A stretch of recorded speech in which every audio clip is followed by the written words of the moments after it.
The trouble with old steam locomotives, this is part 11, connecting the chime whistle to the boiler turret. Amongst a collection of water gauge parts and a clack valve, the short piece of pipe that connects the whistle valve to the whistle is in the water after it's been in the acid bath. And now it's all nice and clean, it's time to polish it up. For that I'm using my polishing spindle. You have to be very careful with these things, and it's very important to have a guard around the wheel. Many years ago I had one without a guard around the wheel, and I was polishing a piece of copper pipe not unlike this one. The wheel grabbed it and threw it in my face. The piece of copper piping hit me just below my bottom lip. It was a very painful experience, and I remember being shocked by the speed that it hit me in the face at. I cannot overstress the importance of wearing eye protection when doing jobs like this. On that fateful day, when the copper pipe hit me in the face, had it have hit me in the eye, I'd be wearing an eye patch, and I never really did want to be a Long John Silver impersonator. Always look after your eyes, they are quite important. I'm finishing off the job using some Brasso wadding. This is really good stuff. A rub with the wadding and then a good clean with a cloth, and the brass piping will be very shiny. It won't stay like this once it gets hot though. This clip shows me fitting the pipe from the whistle valve to the whistle inlet union mounted on the spectacle plate. And as always, I'm using my small Barco spanner just to nip up the union nuts. I always ensure that the jaws are fully clamped up against any nuts to avoid the spanner from slipping and marking the nuts. A final rub with the cloth and I think this piece of pipe looks okay. Some viewers will be thinking, why did I bend this pipe in the way that I did? And the answer is, so the pipe is not close to your hand when it's near the whistle valve, and it only starts to stick out around the turret, which is very hot anyway, so you're not going to touch that.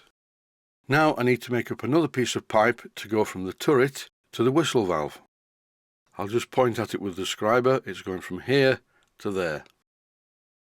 The union nut on the turret is blanked off with a plug. And as with the water gauge, all of the threads on this engine seem to be 40 threads per inch, which is unusual because union nuts that are normally for 5/16 threads are threaded 32 threads per inch.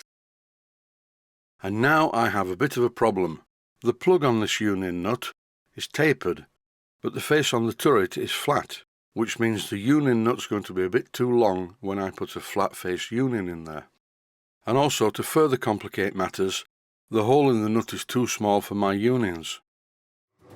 Simple job, stick it in the lathe and machine it off, but as you can hear, and as I mentioned in the last episode, my three-phase converter is broken, so I can't use the lathe till I get it mended. Options available: use a needle file. I'll try that. So I'm filing away at the hole, but that's going to take far too long, and I cannot guarantee that the hole will be fully in the centre. I think it's time for a more scientific approach. I'm using my micrometer to measure the diameter of the union. I'm not going to actually use this union, I'm going to use one with a flat face, which I know that I have in my small box of flat face unions. And now, an alternative use for a Barco spanner. This is a larger one. I'm using it to clamp the nut in place while I drill the hole through the centre to the right diameter. To make sure that I could clamp this flat face union in place, I shortened the nut. I couldn't use the lathe because, as you know, that's broken. So I just ground some metal from the open end of the union nut, and now it's the right size. I'm testing it, making sure that it will clamp the flat face union in place, and it does. Once everything was proved to be okay, I bent a very short piece of 3/16 pipe to the correct shape, using a 5/16 by 32 threads per inch union nut for the whistle valve end, and the modified original nut from the turret. I silver soldered the cones onto each end of the pipe. And here's the finished job. The turret is connected to the whistle valve and the whistle valve is connected to the whistle. I'm about to test the integrity of the piping as I would always do, but first of all I'm testing the water gauge because initially the gland nuts around the glass leaked slightly, so I tightened them up a bit, but to make sure it wasn't still leaking I used some lubricating oil. If the oil bubbles around the joint, there's an air leak. Currently I have 50 pounds per square inch of compressed air in the boiler, and after tightening the gland nuts on the water gauge everything seems okay. All the other parts don't leak. You can use washing up liquid for this job. I do believe you can buy special aerosols from plumbers' suppliers, used for checking gas leaks, but this seems to work perfectly well, and everything appears airtight and therefore hopefully steam-tight.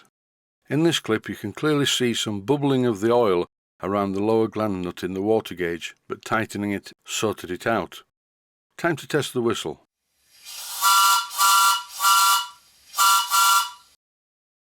Yes, that seems to work, and there are no leaks whatsoever around the unions from the valve, and there are no leaks either from the union on the spectacle plate which holds the whistle bracket. That's about it from this episode. The water gauge is okay, the clack is okay, and now the whistle is piped to the boiler. I think the next job is going to be fix the lathe, because I need to do some machining. And that's it for this episode. Thanks for watching, and I hope you found it useful. Please take the time to visit my Mainsteam Models website. Click on the section of the website that says Video Playlists. And by doing that, you will find it very easy to find other videos that you may like to watch.